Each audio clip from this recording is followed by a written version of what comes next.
Yes, it's my day again.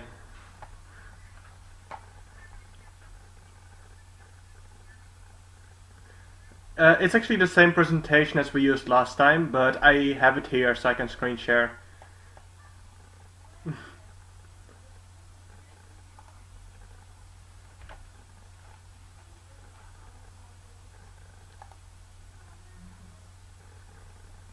Okay. I got it up finally. Now I can screen share. Share.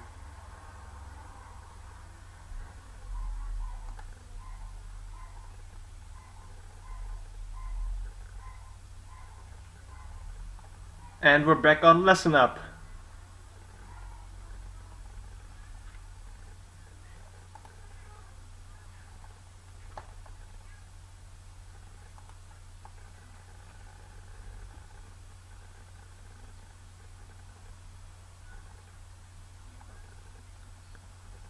Sure.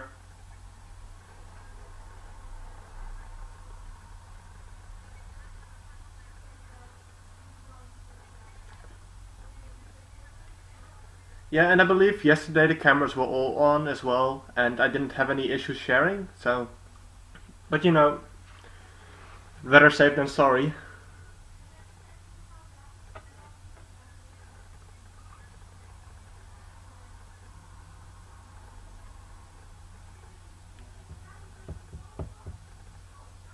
Miss Ruggles, how many students are there today?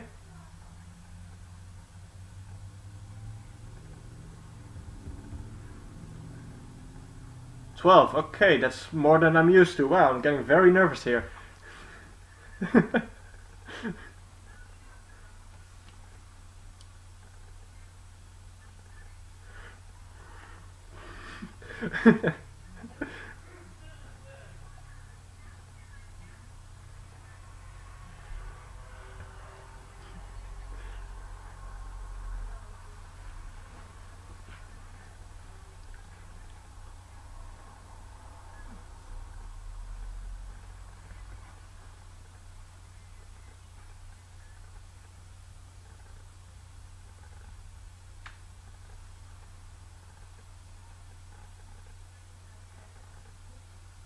I do allow nickname, by the way, because I'm not gonna show the names anyway.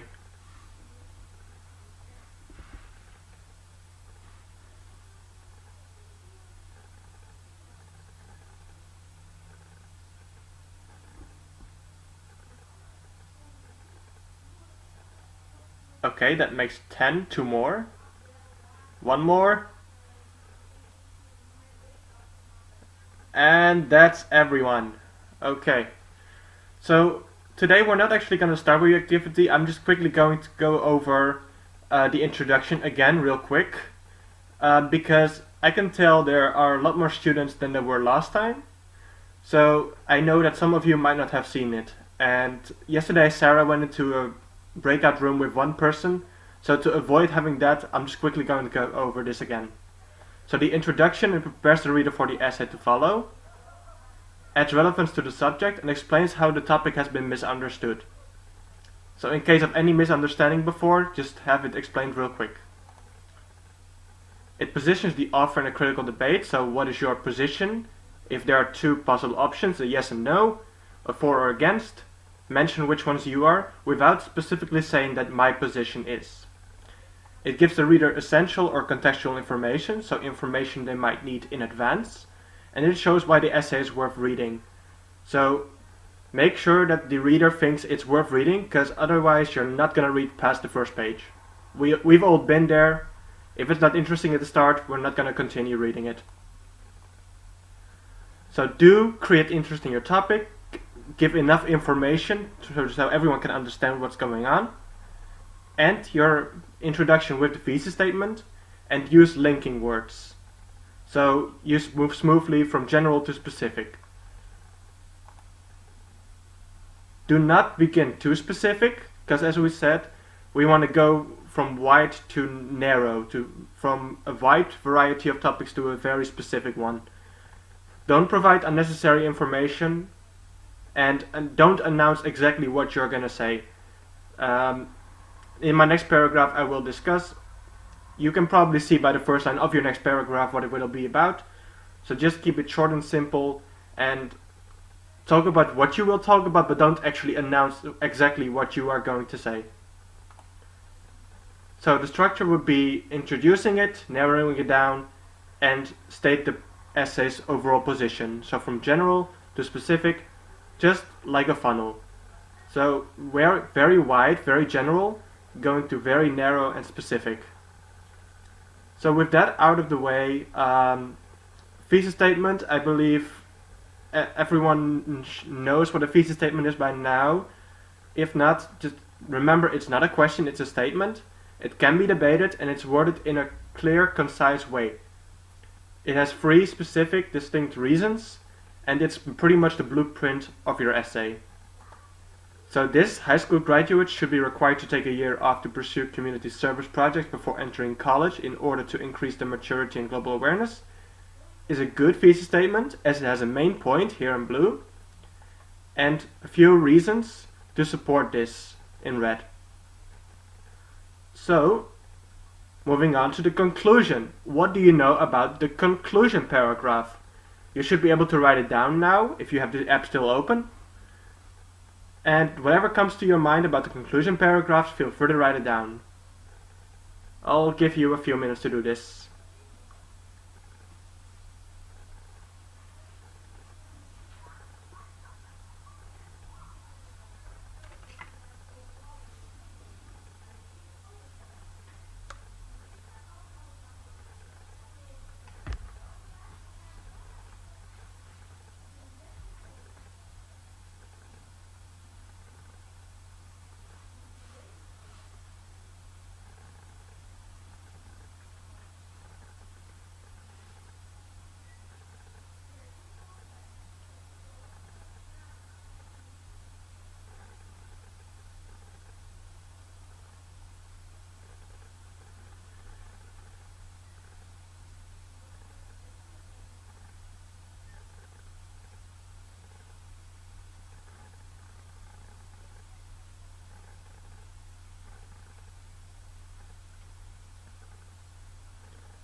Alright, finish up your sentences.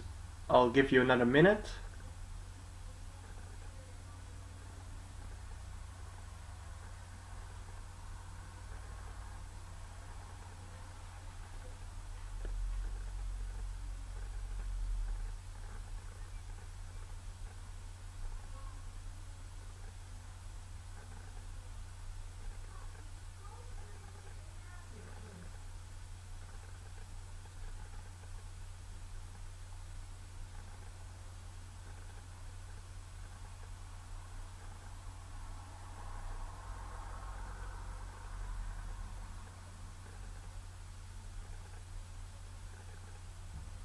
Miss Ruggles, is anyone still typing that you can see?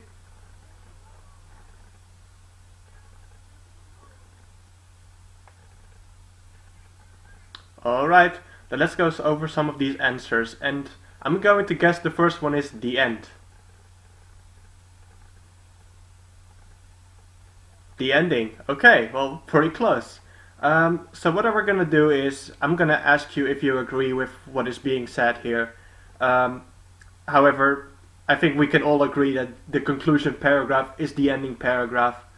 So, yeah, well done whoever wrote this down. You are 100% correct.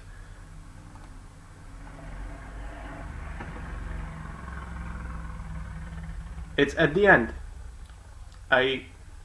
Same thing. True. 100%. Cannot ask anyone to disagree with that. Yes?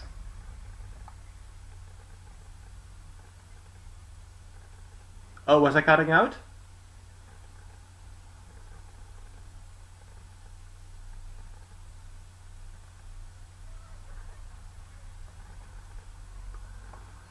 Okay.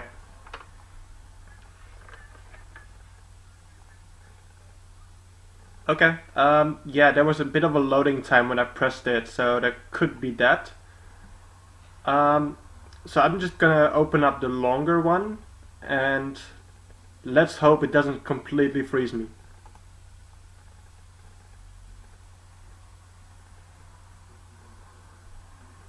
Alright, am I still here? Okay, so it wraps up everything you've stated before in your body paragraphs and introduction. You don't add any new information because it is a conclusion. What do you think of this?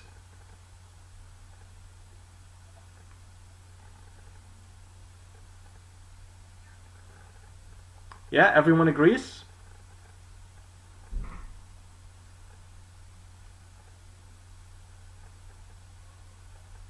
Alright then. Yeah, I would say this is 100% true. Um, it wraps everything up. It concludes. Alright. And it is true that you don't add any new information.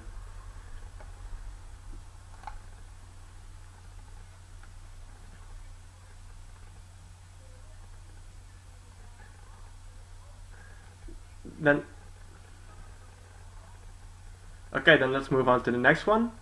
An ending paragraph to recap what was discussed in the essay and to finish it off.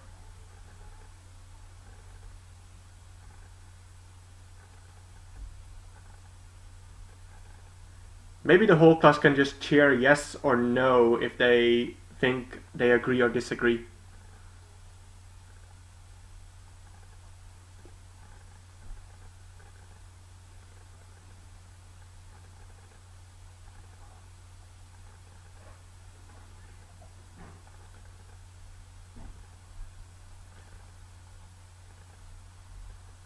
I don't want to quote SpongeBob, but I can't hear you.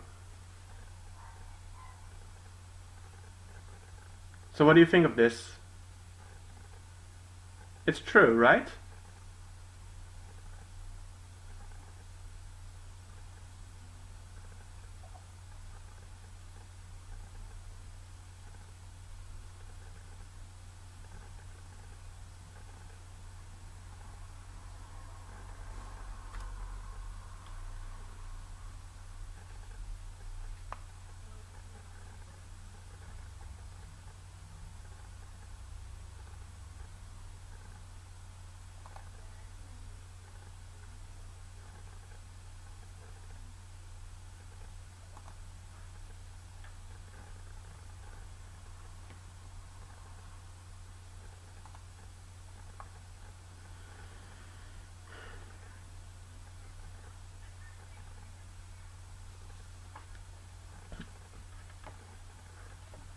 No, I still have it up.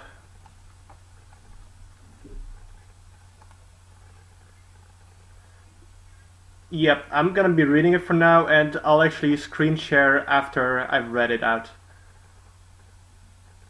Because I believe that maybe this part is the one that's always cutting me off the conversation. Okay, so I'm not sure if you've heard the last one, but I would say I agree with it, which is an ending paragraph to recap what was discussed in the essay and to finish it off. The next one I have is the end or finish of a written piece. I would say this is pretty similar to saying that it's the ending. So, yes, definitely. It is the last paragraph. It is.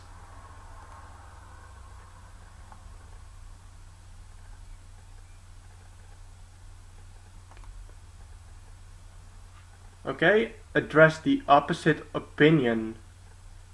What do you think of this? It addresses the opposite opinion.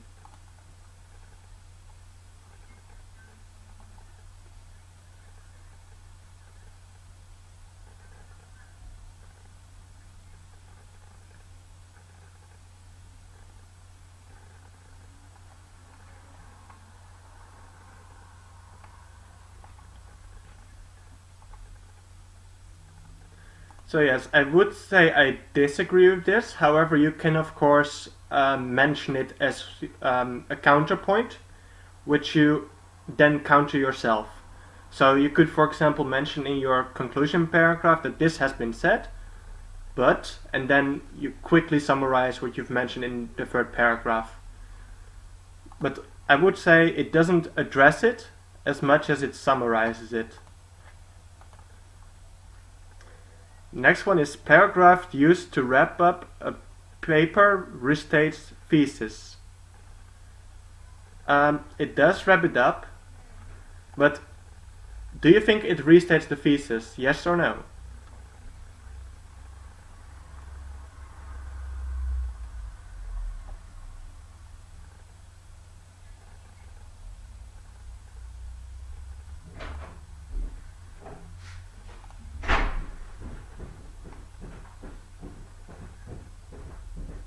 Yeah, it can.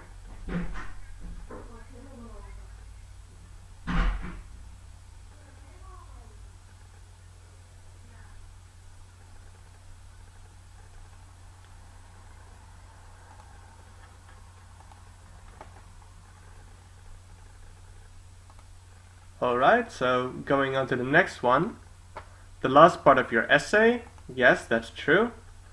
Wrapping up the paragraph and restating why you are right. It is wrapping up the paragraph, but is it really restating why you are right? Because if we have a controversial topic, let's say Donald Trump as president, he's the best, yay. Does that mean I'm right, or does that mean that my opinion is what I feel?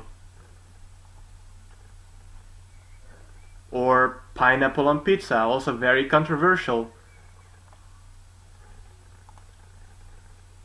So it doesn't exactly restate why I'm right, it restates my examples of why it would be the case. Just because something is your opinion doesn't always mean it is the right one. Because calling something the best can be very controversial. And it doesn't always mean we're right, because we're always going to be wrong in someone's eyes. Alright? Then the next one concludes what your writing's about. Yeah, it pretty much concludes it. That's why it's called the conclusion paragraph. It wraps up what you're talking about. Yeah, we've heard this sentence many times before.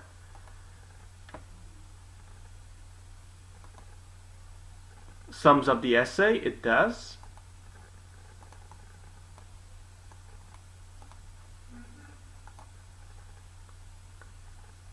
And it's the end of a story. I mean, it is the end, but it's the end of your essay. I wouldn't necessarily call an essay a story. But yeah, so I see that we have like a few good ideas. But now let's get into the presentation. So I'm gonna be screen sharing again and hoping it doesn't kick me.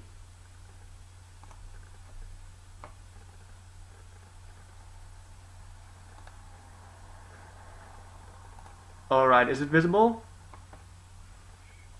Okay. So the conclusion. It summarizes the essay and reinforces points. So summarizing it, we've seen that a lot in the previous slide. And the reinforcement of points, I would say we've also seen a few times. So I think this one is pretty clear to everyone. It underscores the logic of the author's position. Does everyone know what this means?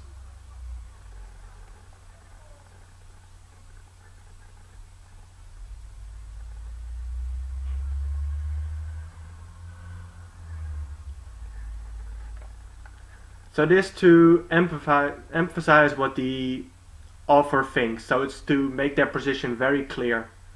And of course, because it's the conclusion paragraph, we only do this shortly, but we remind the reader what is our position in this essay. Alright? Clear for everyone? Great. So it reminds the reader of the weaknesses of opposing arguments. So someone mentioned that we talk about opposing arguments. We kind of do, but only shortly, and it just reminds the reader. Like, this person said this, but I totally disagree with them. Alright? So it leaves a lasting impression on the reader.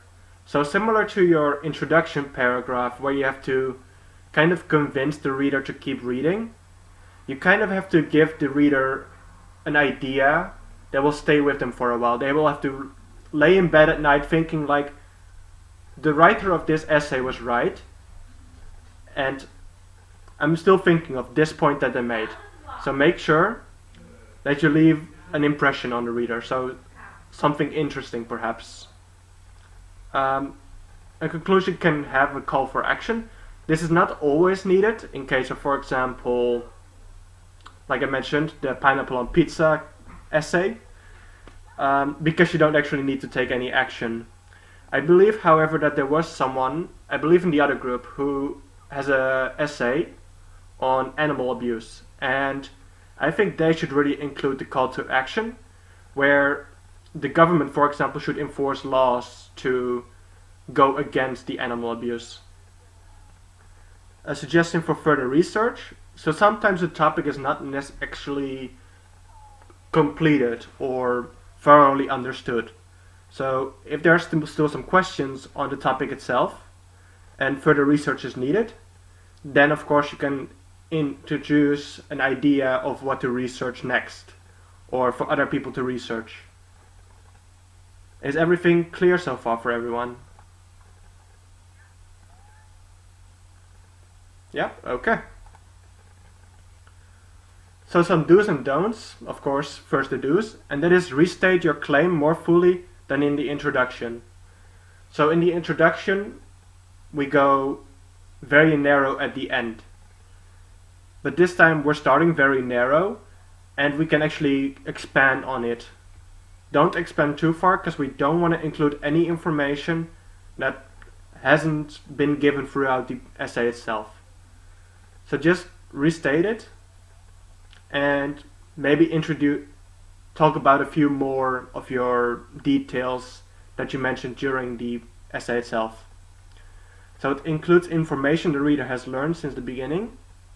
Of course, this in the introduction paragraph, you had to inform the reader about maybe events that have happened. This is not the case for this one, because it just quickly explains what might be going on in the world. What this refers to is the information you have given in your essay, so in your free body paragraphs. So it's basically your key points. And to give the reader a takeaway message, so like I mentioned on the previous slide, leave a lasting impression on the reader, and maybe a call to action or further research. Give it a takeaway message. Start doing this, research that, think about this for a while. So make sure that there's a takeaway message that the reader can think about. The don'ts. Simply rephrase your introduction. So don't, even though it sounds very appealing, don't Ctrl-C and Ctrl-V your introduction, because a conclusion is quite different. So don't just rephrase it either, but make it a separate paragraph. Do not introduce new arguments or evidence. Like I mentioned before, and I believe one of you also mentioned it, do not introduce new arguments or evidence. The arguments and evidence are all in the free body paragraphs in the essay itself, and don't start introducing new stuff at the end, because it might raise even more questions, to be honest. and this is supposed to be wrapping things up. Undermine your credibility, believe in yourself. Believe, and don't start hesitating at the end. Just always stick with what you're feeling and believe what you're saying is right. Are there any questions about the do's and don'ts? I'm hearing one no. Is there maybe a yes? Oh. Okay. So the structure should be like this. It first restates the main argument. So this can be your thesis statement, but maybe rephrase it a bit. It summarizes the key points. So you have your statement, your main argument, and then you go a bit wider into the key points. And again, you go even wider and you make a broader concluding statement. So, whereas the introduction goes from general to specific, the conclusion does the opposite by going from specific to general. So, you probably remember the funnel. Well, we turned it upside down. So it's from very narrow, very specific, goes wider into the main points, and back to general. With that is actually everything. Here's a very manly picture wishing you good luck.